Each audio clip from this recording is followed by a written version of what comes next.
Hello people, welcome to we have vlogs.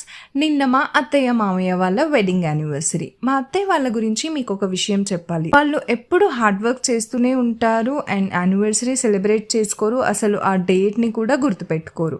కానీ మా అత్తయ్య ఇచ్చిన హింట్తో నేను గుర్తుపెట్టుకొని నా మ్యారేజ్ అయ్యాక అదే ఇయర్ ఫస్ట్ టైం వాళ్ళ వెడ్డింగ్ యానివర్సరీ సెలబ్రేట్ చేశాను. వాళ్ళ ఇన్ని ఇయర్స్ మ్యారీడ్ లైఫ్ అంతా రెస్పాన్సిబిలిటీతో ఫిల్ అయిపోయి వాళ్ళ గురించి వాళ్ళు అసలు ఎప్పుడూ ఆలోచించుకోలేదు. చాలా ఇన్నోసెంట్ అండ్ హార్డ్ వర్కింగ్. వాళ్ళిద్దరూ నిజంగా ఇప్పటికీ కూడా చాలా కష్టపడతారు. వాళ్ళ యానివర్సరీ స్పెషల్ మేము ఫస్ట్ బల్కంపేట ఎల్లమ్మ తల్లి టెంపుల్కి వెళ్ళాము అండ్ అక్కడ అమ్మవారికి శారీ పెట్టి దర్శనం చేసుకొని వచ్చేసాం. ఈవినింగ్ రాగానే సింపుల్ డెకరేషన్ చేసుకొని కేక్ కట్ చేయించాం. విహా ఫస్ట్ రోజ్ ఇచ్చింది ఇద్దరికి అండ్ నెక్స్ట్ వాళ్ళతో కూర్చొని కేక్ కట్ చేసింది. ఇద్దరికి తినిపించింది. తర్వాత మేమిద్దరం కేక్ పెట్టేశాం అండ్ డిన్నర్ చేసి పడుకున్నాం. Thanks for watching.